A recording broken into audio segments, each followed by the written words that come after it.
اللہ کے رسول نے فرمایا کہ جو شخص صبح و شام بھی مسجد میں آتا ہو، صبح و شام بھی مسجد میں آتا ہو، اس کے ایماندار ہونے کی آپ گواہی دے سکتے ہیں کہ واقعتاً یہ شخص ایماندار ہے، کہ مسجد اللہ کے یہاں بہت بڑی چیز ہے۔ من بنا للہ مسجدا بنى اللہ لہ بیتا فی الجنہ، اللہ کے رسول نے ارشاد فرمایا کہ جو اللہ کے لیے کوئی مسجد بنا دیتا ہے تو اللہ تبارک و تعالی جنت کے اندر اس کے لیے محل تیار کرتا ہے۔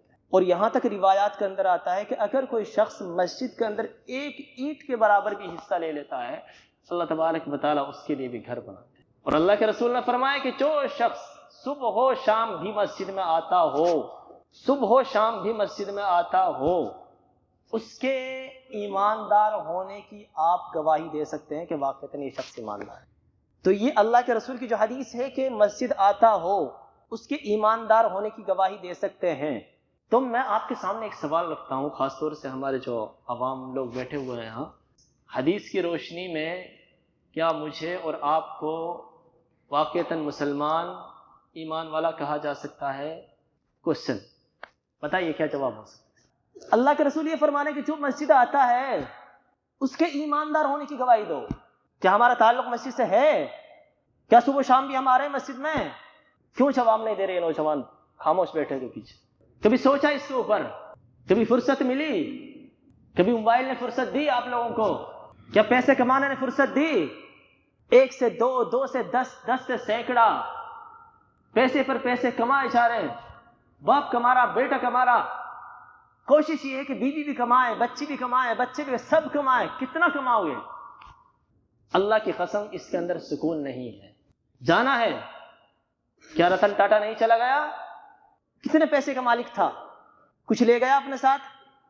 قدر کرو، اسلام کی قدر کرو، کتنا خوبصورت مذہب ہے، لیکن افسوس، صد افسوس، ہم نے اسلام کی قدر نہیں کی۔ ما قدر اللہ حق قدری، اللہ تبارک و تعالیٰ کی دین اسلام کی جس طرح قدر کرنی چاہیے تھی، اللہ کی قسم ہم نے قدر نہیں کی۔ اتنا خوبصورت مذہب آج تک دنیا کے اندر کسی کے لیے ملا ہی نہیں۔ تو یہ مسجد ہے۔ اللہ کے رسول نے ایک حدیث پاک کے اندر فرمایا کہ کل قیامت کے دن جب سورج بہت قریب آ جائے گا، ہر شخص کی کھوپڑی سورج کی گرمی کی وجہ سے اس طریقے سے ابل رہی ہوگی کہ جس طریقے سے آپ چولہے کے اوپر کوئی ہانڈی رکھیں اور اس کے اندر دلیا ڈال دیں اور جس طریقے سے جوش مارتی ہے وہ ہانڈی، اس طریقے سے ہمارے یہ کھوپڑی ابلے گی اس کی گرمی کی وجہ سے۔ میل ہا میل دور ہے آج سورج، اس کے باوجود دیکھیے گرمی کا کیا حال ہے۔ مئی جون کے زمانے کے اندر دیکھیے، اور جب وہ اتنا قریب آ جائے گا اور زمین، دھرتی یہ مٹی کی نہ رہے گی بلکہ کسی اور دھات کی بنا دی جائے گی، تو پھر کیا حال ہوگا؟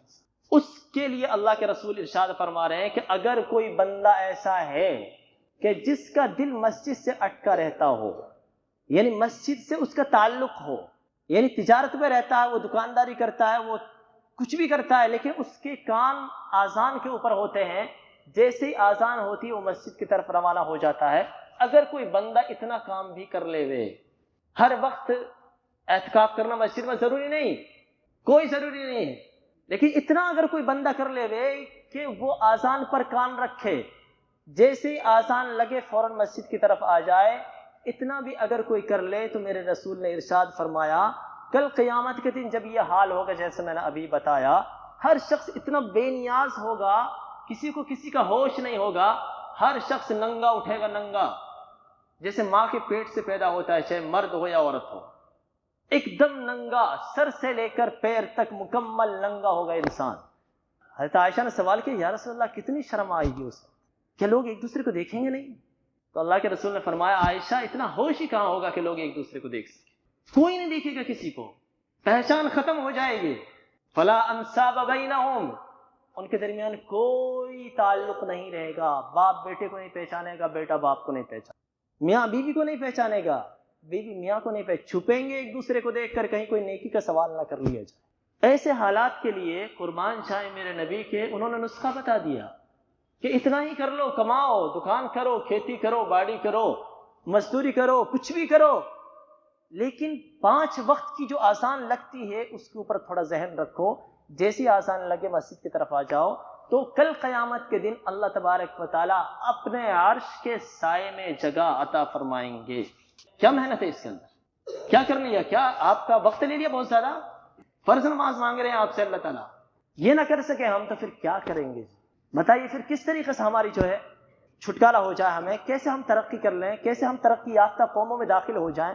پھر تو یہی تنزلی رہے گی اور اسی تنزلی کے شکار رہیں گے. اور آج کل جو مساجد کے اوپر حملے ہو رہے ہیں وہ بھی میں بتانا چاہ رہا تھا، اور جو بابری مسجد کو شہید کر دیا گیا اس کے بارے میں مجھے بتانا تھا. لیکن میری آپ سے درخواست ہے، خدا کے لیے نوجوانوں سمجھو، اپنا تعلق مسجدوں سے مضبوط کر لو. اگر یہ ہو جائے گا انشاءاللہ ہماری تمام سمسیائیں، تمام پریشانیاں، تمام دقتیں، تمام الجھنیں، تمام ٹینشنیں جس کے اندر تقریباً ہر نوجوان ملوث ہے، وہ تمام کے تمام انشاءاللہ دور ہو جائیں گے. اللہ تعالیٰ مجھے بھی آپ تمام کو عمل کرنے کی توفیق عطا فرمائے. خدا را مسجدوں سے اپنے تعلقات مضبوط کرو.